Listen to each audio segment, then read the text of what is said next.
Meus amados irmãos, eu quero meditar com os irmãos nesta noite sobre uma palavra que veio ao meu coração e por diversas vezes neste culto eu recebi confirmação daquilo que vou pregar aqui hoje à noite. Iniciou pelos jovens, o hino que vocês cantaram. E eu já aproveito para dizer que vocês vão cantar ele de novo. Então, não sei onde foi a regente. Está aí?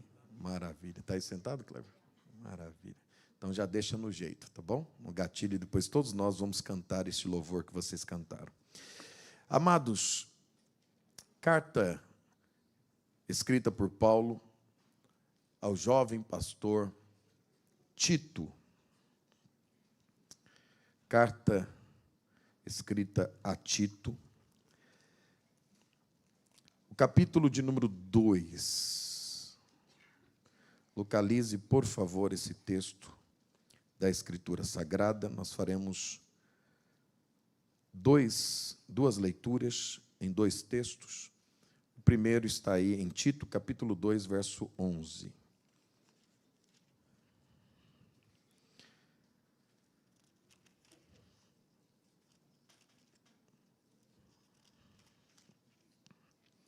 Glória a Deus.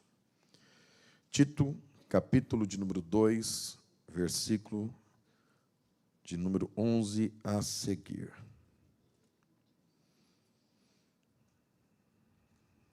Depois estaremos lendo Atos dos Apóstolos, no capítulo de número 11, a partir do verso 19. Quantos encontraram a primeira referência? Digam amém. Diz assim a palavra do Senhor: porque a graça de Deus, repita, a graça de Deus. A graça de Deus se há manifestado, trazendo salvação a todos os homens, ensinando-nos que, renunciando à impiedade e às concupiscências mundanas, vivamos neste presente século sóbria, justa e piamente, aguardando a bem-aventurada esperança e o aparecimento da glória do grande Deus e nosso Senhor Jesus Cristo, o qual se deu a si mesmo por nós, para nos remir de toda iniquidade e purificar para si um povo seu, especial, zeloso de boas obras. Amém. Quais são as características do povo? Especial, zeloso de boas obras. Atos, capítulo de número 11, versículo 19, diz assim: e os que foram dispersos pela perseguição que sucedeu por causa de Estevão, caminharam até a Fenícia, Chipre e Antioquia, não anunciando a ninguém a palavra, senão somente aos judeus. E havia entre eles alguns homens cíprios e cirenenses, os quais, entrando em Antioquia, falaram aos gregos, anunciando a Jesus. E a mão do Senhor era com eles. Assim, grande número creu e se converteu ao Senhor. E chegou a fama dessas coisas aos ouvidos da igreja que estava em Jerusalém. Então enviaram Barnabé a Antioquia, o qual, quando chegou e viu, o que ele viu? A graça de Deus, se alegrou e exortou a todos que permanecessem no Senhor com propósito de coração. Amém. Quantos podem dizer amém? Meus amados irmãos, hoje eu quero falar um pouco sobre a graça de Deus. O favor que recebemos de Deus, não por méritos nossos, mas no mérito de Cristo. Toda meritocracia do que acontece em nós está em Cristo, o nosso Senhor. O texto que lemos da carta de Paulo a Tito, Paulo aqui está falando a este pastor e declarando a ele que o que acontece em nós e por meio de nós é fruto da graça divina. E nesse texto, Paulo diz que a graça de Deus, ela se há manifestado. A graça de Deus é algo que se manifesta. E quando ela se manifesta, tudo quanto precisa ser feito para a salvação do ser humano, nela acontece. Às vezes, alguém que até não gosta muito da Bíblia, não aceita as suas verdades, não aceita a pregação do Evangelho, mas no momento que a graça o envolve, tudo isso muda radicalmente. Nós precisamos buscar de Deus e clamarmos ao Senhor para que a graça divina se manifeste em cada um de nós. Quando a graça de Deus, ela se manifesta, há milagres, há salvação, há mudanças. Aquilo que muitas vezes a gente julga que não há solução, pela graça nós alcançamos tal solução. A graça é algo que não pode faltar a nenhum de nós, crentes. O apóstolo Paulo, em momento de dor, de sofrimento, de sacrifício, ele chega ao ponto de dizer que o incômodo nele era tão grande, tão grave, que era como se o inimigo do diabo viesse esbofetear ele todos os dias. Ele trata como um espinho na carne e ele vai orar ao Senhor para que isso saísse dele, para que isso o deixasse. Mas quando ele fala com Deus sobre o incômodo tal que ele estava sofrendo, Deus então diz para ele: eu não vou tirar o espinho da sua carne, Paulo, mas a minha graça, ela basta. A minha graça é o que te basta, Paulo, porque o meu poder se aperfeiçoa na sua fraqueza. Louvado seja o nome do Senhor. Logo, queridos, é interessante observarmos este tema, o tema da graça. E a graça, ela não só se manifesta, mas ela se manifesta trazendo algo. A graça é uma atividade, é uma virtude que chega a cada um de nós e ela vem carregada.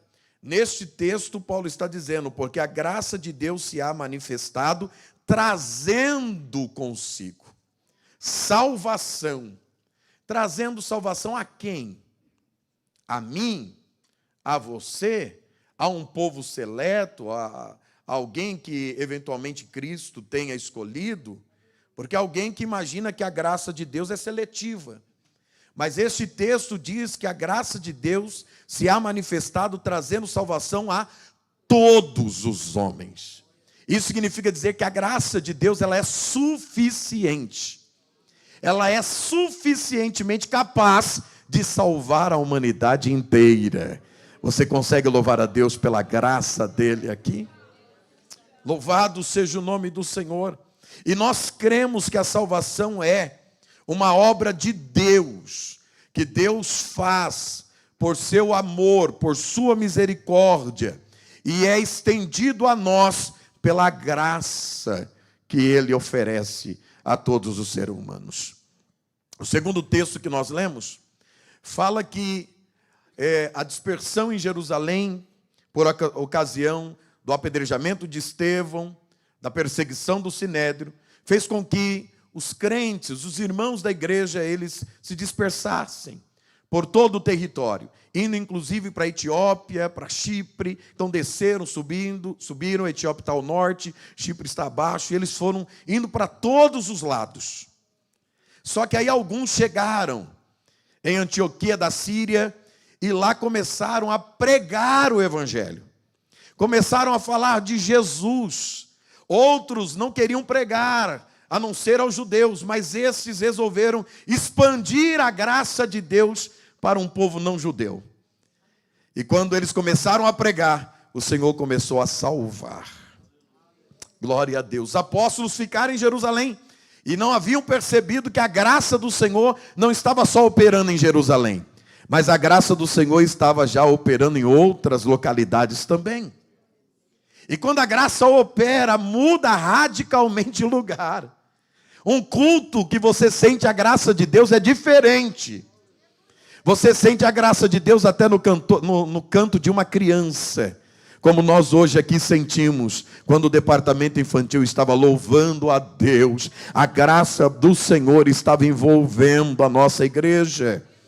Quando os jovens estavam louvando ao Senhor, a graça de Deus estava envolvendo os jovens. Louvado seja o nome do Senhor. Será que você consegue nesta noite sentir o poder da graça divina neste culto? Bendito seja o nome do Senhor. Quando olhamos para a Bíblia Sagrada, o texto mostra-nos que o homem, o ser humano, ele se afastou de Deus com a queda do primeiro homem, Adão, e que Deus encerrou todos debaixo da desobediência. Esse texto é importante para demonstrar a eficácia da graça divina. Se você quiser verificar, Romanos 11:32, o texto sagrado diz, porque Deus encerrou a todos debaixo da desobediência. Então a desobediência de Adão e Eva fez com que toda a humanidade estivesse encerrada debaixo da desobediência. E agora o homem paga o preço por tal desobediência. Mas o versículo não termina aí. Porque Deus encerrou a todos debaixo da desobediência para com todos usar de misericórdia. Quando estudamos o sistema ou toda a estrutura soteriológica, e há tantos debates soteriológicos, os irmãos obreiros aqui que gostam de estudar, não é, a Bíblia, teologia, tal, sabem do que estou falando, de um debate, não é, com paternidade conhecida, né, calvinistas, arminianos, não é? E alguém pergunta, pastor, o senhor é calvinista, o senhor é arminiano? E eu, querido, como os irmãos sabem, eu sou um biblista. Então, eu estudo a doutrina com base nas escrituras sagradas. O que é que a Bíblia Sagrada ela nos diz? Esses sistemas oferecem interpretações do texto sagrado, mas estão longe de ser uma palavra inspirada como o texto bíblico. E é claro, querido, que quando falamos de soteriologia, de salvação, alguém quer selecionar aqueles que serão salvos ou alvos desta graça. E quem pensa assim, lamentavelmente, são os calvinistas, não é? Eles acreditam que a graça do Senhor ela é limitada. Aliás, eles usam essa expressão, graça limitada. Não é? Ela é limitada apenas àqueles que o Senhor escolheu para a salvação, determinando pelo seu próprio poder, pela sua soberania. Como se Deus fizesse uma escolha, uma acepção de pessoas, determinando o fim de cada uma delas. E aí a gente olha para um texto como esse, e esse texto está claro, de que todos foram encerrados debaixo da desobediência, para que o próprio Deus oferecesse a todos a misericórdia. O Senhor, querido, Ele oferece a você misericórdia. Ele também oferece ao pecador misericórdia. Aliás, se não fosse as misericórdias do Senhor sobre as nossas vidas, nós seríamos consumidos. Alguém pensa e até verbaliza dizendo um versículo que nem na Bíblia está. Alguém diz assim, a palavra do Senhor se renova a cada manhã. Como se a palavra ela se tornasse obsoleta. E aí a cada manhã ela precisava tomar uma interpretação nova, não é? Não tem esse versículo na Bíblia, não é a palavra do Senhor que se renova a cada manhã. A Bíblia diz que são as misericórdias do Senhor, que elas se renovam a cada manhã. Eu vou deixar isso mais claro para você. Sabe que hoje à noite você está aqui neste culto? É porque quando você acordou lá pela manhã, as misericórdias do Senhor, elas se renovaram sobre a sua vida. Você não merecia estar aqui, eu não merecia estar aqui, mas aí como as misericórdias do Senhor estiveram sobre mim, logo de manhã, um dia novo surgiu. Ou quem pode receber esta palavra com alegria? Então, claro que não há dúvidas que a misericórdia do Senhor, ela é suficiente a todos, ela é aplicada e ampla a todos. Porque quando olhamos para textos como de 2 Pedro 3,9, o Senhor não retarda a sua promessa, ainda que alguns a tenham por tardia, mas é longânimo para conosco, não querendo que alguns se percam, senão que todos venham a arrepender-se. O Senhor, em seu plano salvífico, Ele olhou para a humanidade. Ele não olhou para uma parcela dela, não. É por isso que o texto de João 3,16 diz que Deus amou o mundo de tal maneira que entregou o seu único filho, unigênito do Pai, para que todo aquele que nele crê não pereça, mas tenha a vida eterna. Louvado seja o nome do Senhor. Essa salvação, portanto, ela é ofertada a todos indistintamente. E o alcance dela, o alcance do sacrifício de Jesus Cristo, não se restringe a algumas pessoas. Não, senhores. O Jesus que morreu por mim, morreu por você também. O Jesus que morreu por esta igreja, por nós, morreu também por aquele que está agora lá na sarjeta. E é por isso que a igreja precisa pregar o evangelho. O querigma da igreja, a pregação da igreja, dizendo que o Senhor, nosso Deus, entregou o seu único filho, para que todo aquele que crê nele não pereça, mas tenha a vida eterna. Louvado seja o nome do Senhor. Logo, é uma graça ilimitada. É uma provisão. O Senhor proveu salvação, porque o homem não pode salvar-se a si mesmo. E eu poderia aqui, sempre quando prego, trago elementos de ensino nas ministrações. Durante um tempo houve um debate, e esse debate alguém acha que é um debate moderno, um debate do século XV, XVI para cá, e não é um debate do século XVI para cá. Já era um debate no terceiro e no quarto século.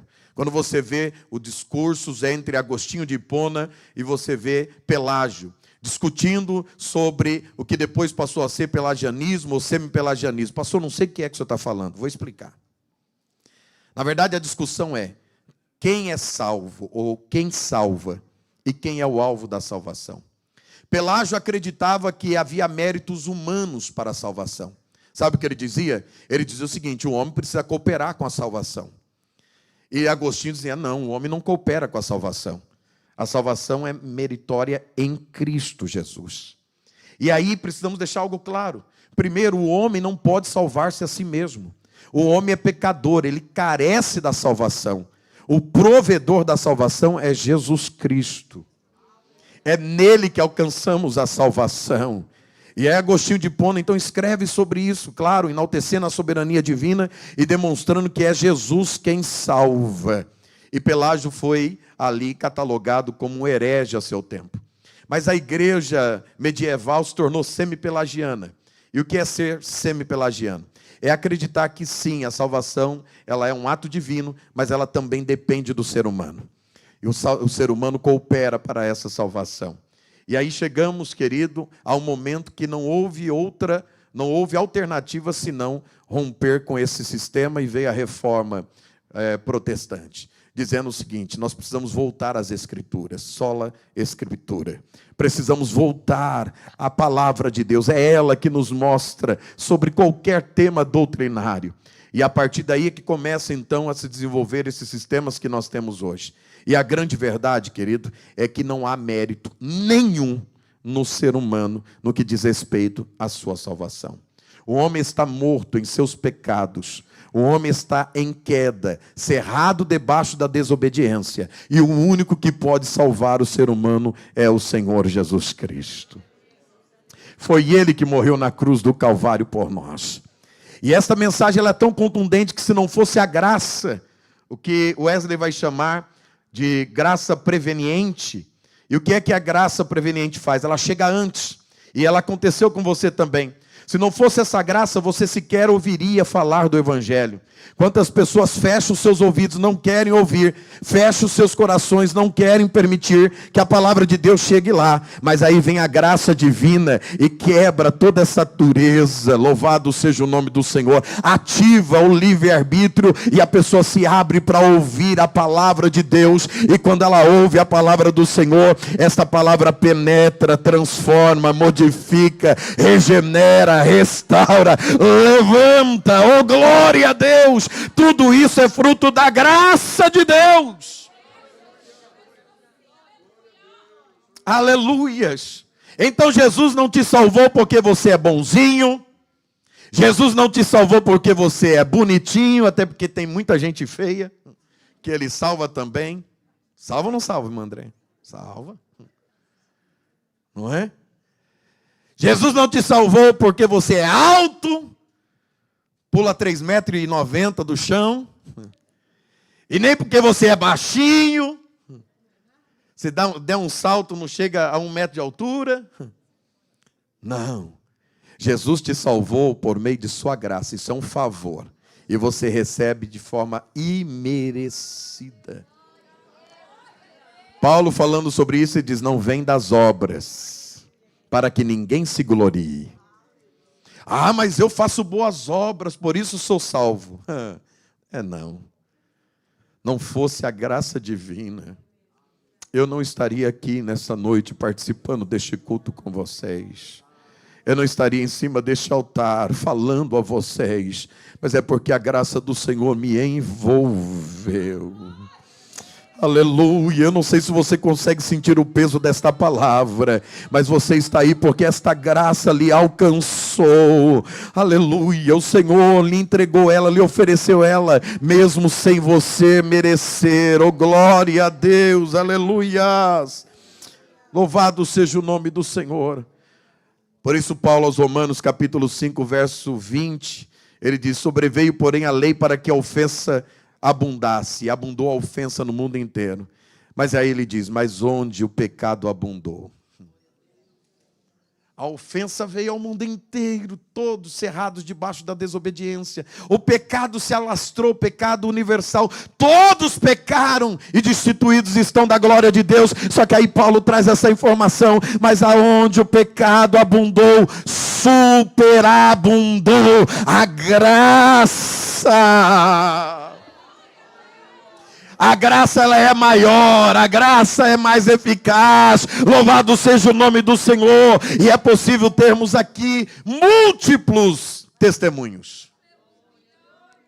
É possível alguém aqui falar, ó pastor, eu era um cachaceiro, vivia bêbado, acordava de manhã, o meu café da manhã era cachaça, era branquinha, era 51, alambique. Mas a graça chegou lá, te envolveu. E hoje você não quer nem vinagre de álcool. Porque a graça, oh, ela mudou, ela modificou. Oh, aleluias. Quem consegue sentir a graça divina dentro desta casa aqui hoje à noite? Louvado seja o nome do Senhor. E a graça divina, ela vai trabalhando em todo o processo em nossas vidas. Em 1 Pedro 5,10, ele diz, e o Deus de toda graça, que em Cristo Jesus nos chamou para a sua eterna glória, depois de havermos padecido um pouco, Ele mesmo vos aperfeiçoe, confirme, fortifique e estabeleça. A graça não só nos salvou, porque há uma discussão, e esses dias eu estava lendo um livro de sistemática, que é um livro de doutrinação, sobre a doutrina, a interpretação da doutrina bíblica, e eu achei interessante uma expressão. O ato da salvação é graça, e a manutenção da salvação em nós também é graça. Sabe quem mantém você salvo? Quem mantém você salvo? Quem? Será que é você? Será que sou eu que me mantenho salvo? Jesus não só salva, mas Ele te mantém salvo. A graça dele não só te salva, mas ela te mantém salvo até o final. É por isso que a gente ora dizendo, Senhor, me ajuda, me sustenta, me dá graça para suportar todos os dias da minha vida. Se não fosse a cobertura da graça de Deus na minha história e na tua história, meu irmão, você já estava fora da igreja, você já estava na lona, você já estava no chão, mas a graça do Senhor não somente trouxe salvação, mas ela te mantém. É por isso que Pedro, ele nos fala dessa forma, o Deus de toda a graça, ainda que tenhamos padecido um pouco, Ele nos aperfeiçoa. Aí a graça é igual aquele óleo que se coloca na engrenagem, que vai facilitando a passagem de cada dente. Durante o nosso percurso de caminhada cristã, ele vai ajustando, a graça dele vai ajustando, a graça dele vai aperfeiçoando, a graça dele vai melhorando, a gente vai se tornando um pouquinho melhor a cada dia. Oh, glória a Deus! Por isso que a vereda do justo é como a luz da aurora, ela vai brilhando e brilhando até ser um dia perfeito. Você está em um processo de aperfeiçoamento. O teu hoje é melhor do que o teu ontem. Você cresceu um pouco mais, você aprendeu um pouco mais, e o Senhor tem mais aperfeiçoamento. É Ele que vai confirmando, é Ele que vai fortificando, e também é Ele que estabelece. É por isso que não adianta se levantar com aquele que o Senhor alcançou por meio de sua graça, porque quem sustenta também é o Senhor. Percebe na tua história quantas lutas, quantos dilemas, quantos conflitos, quantas crises, quantas pedradas. Mas olha onde você está aqui. Tudo isso é fruto da graça divina. Esta graça que nos alcançou, bendito seja o nome do Senhor. Aí Paulo, escrevendo aos Efésios capítulo 2, verso 8, ele diz: porque pela graça sois salvos, por meio da fé, e isso não vem de vós, isso é dom de Deus. Então, pela graça sois salvos, por meio da fé, e isso não vem de vós. Por isso que o mérito da nossa salvação está em Cristo. E por isso que o nosso predestino está condicionado a estar em Cristo, como Paulo diz. Enquanto em Cristo estivermos, e eu repito, enquanto em Cristo estivermos, a nossa salvação está garantida. Alguém se preocupa com a perca ou a perda da salvação, perder a salvação. Quem aqui tem medo de perder a salvação? Levante a mão. Alguém tem medo de perder a salvação? Você não sabe o dia de amanhã e de repente perder a salvação? Tem receio de ter vivido até aqui, perseverado até aqui e de repente, não é, lá na frente, por uma frustração, alguma situação. Agora, deixa eu dizer algo, é muito comum alguém ficar com esse sentimento. Será que eu vou perder minha salvação? Será que eu estou salvo? E eu entendo, irmãos, que a salvação nossa, ela está garantida, ela está preservada em Cristo. Só existe uma maneira de você perder a salvação, é se revoltando à fé, é na apostasia, é quebrando o vínculo com o seu Salvador. Porque uma vez que você não estiver mais em Cristo, você então não tem mais a salvação oferecida por Ele. Mas se você está em Cristo, ainda que você hoje esteja fraco, ainda que você tenha chegado aqui carregada, ainda que você esteja dizendo: Senhor, eu estou passando tantas lutas, tantos problemas, mas se você está em Cristo, essa salvação bendita está se desenvolvendo em você. Se alegre nesta noite, porque enquanto você estiver em Cristo, nada poderá tirar esta salvação, ela está garantida. E sabe por que ela está garantida? Porque não é uma aliança igual às alianças do Antigo Testamento, onde era uma aliança de Deus de um lado e o homem do outro lado, e o homem é falho, o homem é fraco, e aí o que é que acontecia? O homem quebrava a aliança. A nova aliança é diferente, ela é feita no sangue de Jesus Cristo. De um lado do contrato está Deus, e do outro lado do contrato também está Deus. De um lado está Deus, do outro está o Cristo, e essa aliança é feita no sangue do Cordeiro. Então não há quebra, não há como desfazer. O sangue de Jesus Cristo, nosso Senhor, Ele nos purifica de todo o pecado e Ele sustenta a salvação em nós. Você pode glorificar o nome do Senhor. E é por isso, eu já estou terminando, que quando a igreja de Antioquia começa a receber o Evangelho e se torna uma igreja poderosíssima, uma igreja missionária, a igreja de Jerusalém, ela ouve falar do poder do Evangelho e que a pregação do Evangelho estava produzindo em Antioquia. E aí então os apóstolos, o presbitério, destaca os obreiros para irem em uma comissão para ver o que é que estava acontecendo em Antioquia, até porque haviam muitos desvios nessa época, então o que estava acontecendo em Antioquia precisava ser checado, precisava ser verificado, para ver se não era um movimento que destoava do Evangelho. Então o texto sagrado diz que eles enviaram para lá Barnabé. Barnabé, e eu imagino, você vai para Antioquia, descobrir o que é que está acontecendo lá, validar, verificar, checar. Precisamos saber aqui em Jerusalém o que é que está acontecendo lá, porque há rumores de que lá há um grupo de pessoas dizendo que estão servindo a Cristo. E quando Barnabé chega a essa cidade, o texto sagrado diz que ele chegando ali, ele viu a graça de Deus. E quando a gente olha, um desatento poderia olhar para esse texto e achar que lá tinha uma irmã chamada Graça. Tem alguém que se chama Graça, sim ou não? Mas não é uma irmã chamada Graça que está lá. Porque se fosse, dava para tecer as características dessa irmã. Não é? E eu acho interessante que o texto sagrado, Lucas, está dizendo assim, ele viu a graça. Não é isso que está no texto? Vocês verificaram aí, não? Está aí no texto, sim ou não? E viu a graça de Deus.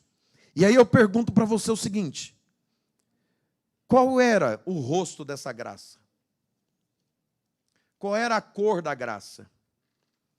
Qual era a roupagem da graça? O que é que ele está vendo?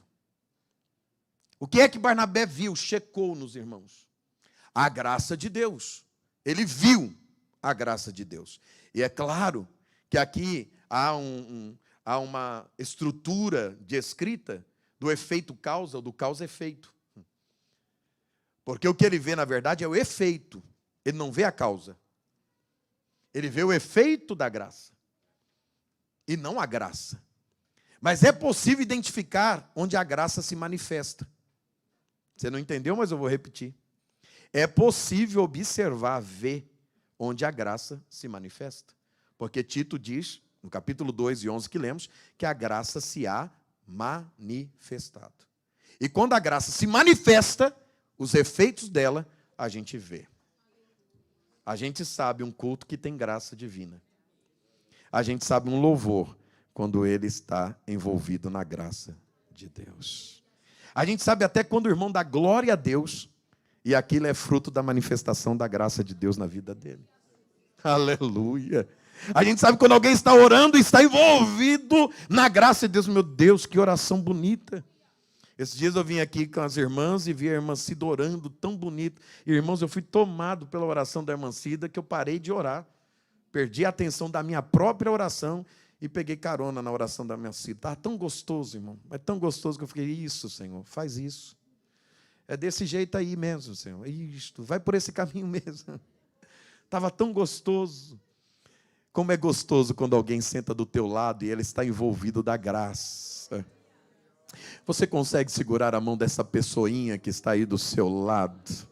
Esse querido irmão, essa querida irmã, e diz assim, sabe que nós precisamos nos envolver na graça de Deus, e a graça de Deus é suficiente a você, a seu irmão do lado, a esta irmã, aos jovens, aos adolescentes, à igreja, aos jovens, ao altar da igreja, ao coral, à orquestra. A graça de Deus, ela toma as nossas vidas, e aonde a graça de Deus se manifestar, meu irmão, te prepare, porque a graça de Deus é poderosa. Por meio da graça recebemos a salvação, recebemos todos os benefícios da salvação. Ele pode te curar neste culto, sabe por quê? Porque a graça do Senhor está aqui, está se manifestando. Ele pode salvar, Ele pode libertar, Ele pode ir para além das suas fraquezas, porque a graça do Senhor nos basta.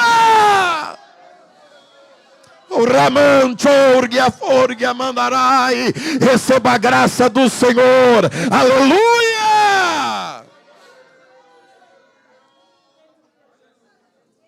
Eu vou terminar dizendo a vocês o seguinte: a graça do Senhor, ela é carregada. Ela vem abastecida de Deus para nós. Aliás, o texto de Tito, Paulo a Tito diz, se há manifestado trazendo. E o que é que mais a graça traz? Irmãos, tudo que recebemos da parte de Deus vem por meio da sua graça. Porque graça é Deus nos dar aquilo que a gente não merece. E o que é que a gente merece? Não, é pior que a gente merece. O que é que a gente merece? Não, misericórdia é o efeito da gente não receber o que a gente merece. A Bíblia diz que o salário do pecado é a... Quantos pecaram hoje? Levanta a mão. Se o salário do pecado é a morte, o que é que você merece? O que é que você mereceu hoje? Você mereceu estar morto, irmão. E olha você vivo aqui. E nem dá glória a Deus por isso. Você está vivo. As misericórdias do Senhor se renovaram. Glória a Deus. Só que o Senhor, Ele não te dá a morte que você merece. E para além disso, Ele te dá tudo aquilo que você não merece. E se você não glorificar por isso, vai ser ruim assim lá adiante. Glória a Deus. Só que a graça de Deus é tão robusta, é tão abençoadora, que em todas as cartas do apóstolo Paulo, as epístolas que têm um padrão, ele termina dizendo algo. Ele dando a bênção apostólica. Esses dias eu vi um filme, um vídeo, de um suposto interpretador da Bíblia, porque hoje, irmão, está cheio de teólogo por aí. Nunca sentou, irmãos, em uma aula de escola bíblica dominical. E hoje ele vai e faz lá um youtuber, e ele quer falar da Bíblia, irmão. Aí ele estava dizendo que Deus, Jesus, nunca ensinou da bênção apostólica. Que a bênção apostólica produzida pelos pastores é uma invenção das igrejas. Não leu Bíblia infeliz desse não, irmão. Você nunca abriu a palavra de Deus. Nunca abriu a palavra de Deus. Não tem uma carta do apóstolo Paulo que ele não tenha dado a bênção apostólica. A liderança da igreja, isso está catalogado, está registrado dentro das Escrituras. Como é que uma pessoa dessa diz um negócio, uma besteira dessa? Como se isso fosse uma invenção. Não é? Nunca leu a Bíblia. E quando a gente impetra a bênção apostólica, deixa eu aproveitar aqui para orientar os diletos obreiros aqui, porque às vezes alguém dá a bênção apostólica começando pelo amor de Deus. Você já ouviu isso? Já viu? Mas é porque as pessoas têm uma compreensão de que Deus é maior que o Filho, que é maior que o Espírito Santo. Mas a grande verdade, irmãos, é que as três pessoas da Trindade, eles são um. Há uma unidade, daí uma triunidade, é a Trindade. O Pai é todo-poderoso, o Filho também é todo-poderoso, o Espírito Santo também é todo-poderoso. E quer saber de algo que eu vou te falar agora? Ninguém aqui acessaria o amor de Deus, se não fosse a graça. O próprio Jesus diz, ninguém vem, ele não diz ninguém vai, ele diz ninguém vem ao Pai, se não for por mim. Nós temos apenas um lugar na Bíblia onde a bênção apostólica está completa, ou está apresentada com a pessoa do Pai, do Filho e do Espírito Santo. Vamos ler? É o único lugar na Bíblia. E eu quero te mostrar essa doutrina. Abra aí. 2 Coríntios 13:13. Vê se está aí. É possível que haja alguma tradução que seja 13:14. Olha lá, é essa. Essa tradução está 13:14. Tem várias aí que devem estar em 13:13. É o caso da minha. Vamos aprender a bênção apostólica? Amém. Vamos, não? Amém. Então, todos juntos lá. 1, 2, 3.